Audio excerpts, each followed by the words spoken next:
How you doing? Super punctual. Hey. Oh, dude. I was like, dude, this is gonna suck if I have to wait outside. It's so hot. Oh, yeah. Yeah, no, we're good, man. Yeah, so you guys want to go in there and Sure. Yeah. set up? Yeah.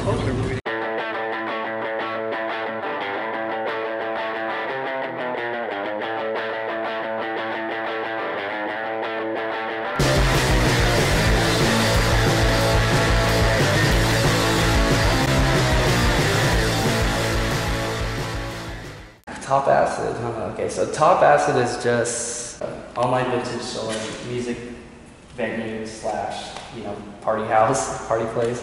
And there's like a lot of people that do stuff, and it's always like a group of collective of people, and they all kind of shape it. The top Acid is just me. It's just whatever I think is cool and I think is fun, and whatever I feel like doing that week or month. I see it in your eye. So this is the old store, the first store actually. First it was Tart Vintage. That was the first store, and we were here for about I think a year before we started like doing shows, and then like a year in we just started throwing these parties for Art Walk, and it kind of just blew up, and then we actually gained more fame from just doing shows and parties than anything else.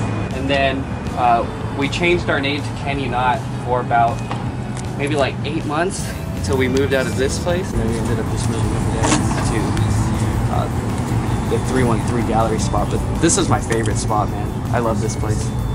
This is like my home. I see it in.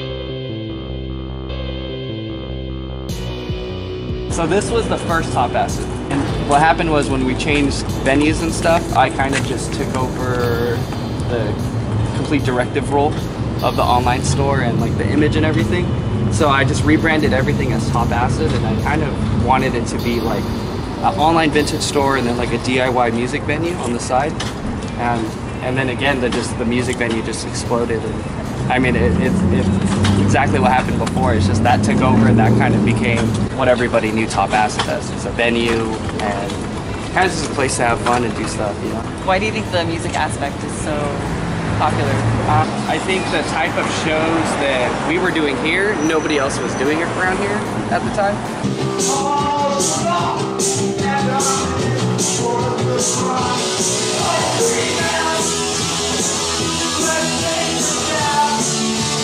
And people would just be completely blown away. So I think the fact that it was just a place to discover new, good music is what really caught on with a lot of people. I mean, we've had really good bands like Hooded Fang from Canada. When they asked me to play, I thought that was really amazing. I was like super stoked. Because they were touring with the original bassist of the Smiths. Oh, okay. Yeah, and then they asked me, hey, can we take a stop at your place and play? And I was just like, dude. How did they hear about you? I have no idea. That is so, I honestly have no idea. What can people expect from like a typical Top Acid show? Just good music, good people, good vibes.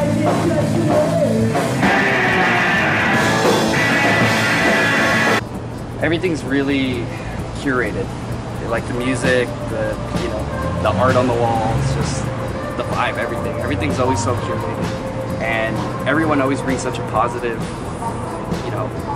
fun attitude when they come to the shows. It's never drama. It's just people here that want to listen to good music, that are in bands and play music, whatever genre it be, just coming to appreciate something new.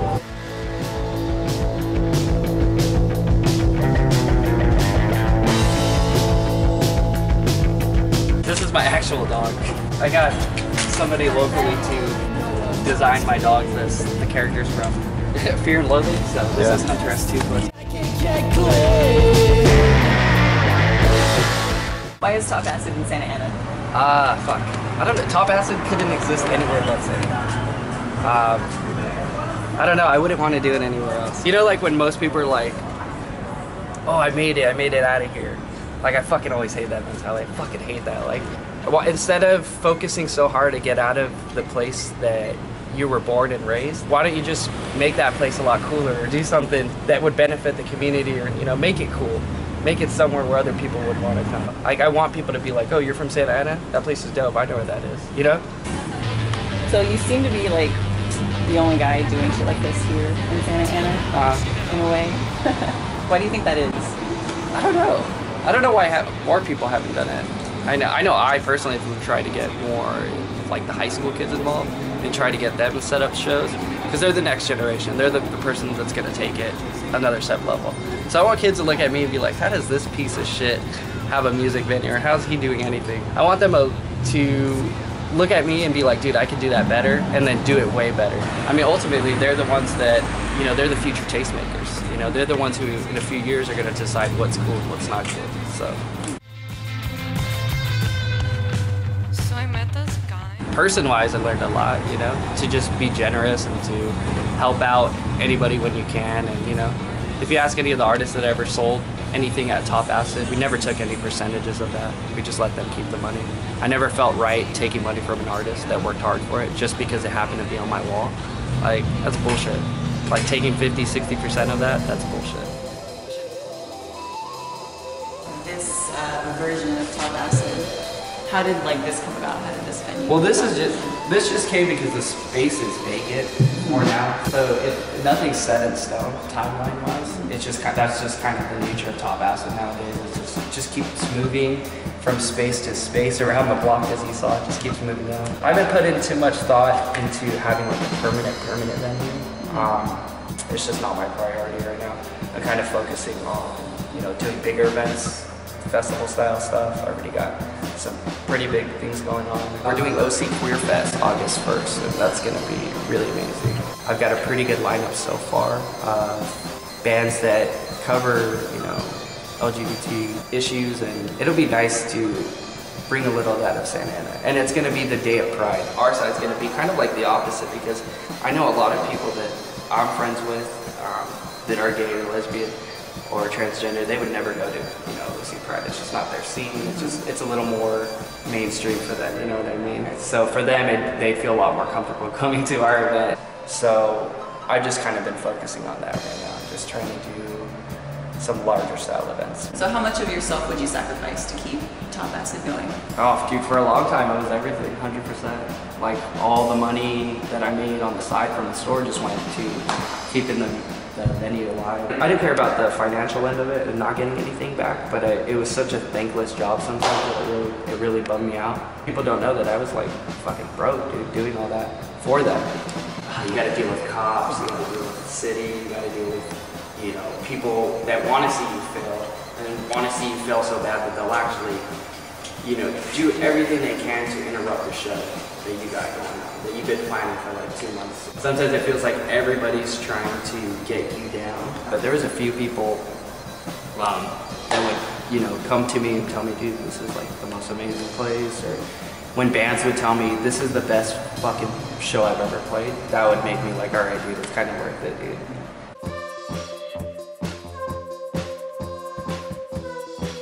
What has been your favorite show? Oh, I don't even know. My favorite show, out of all 3 venues,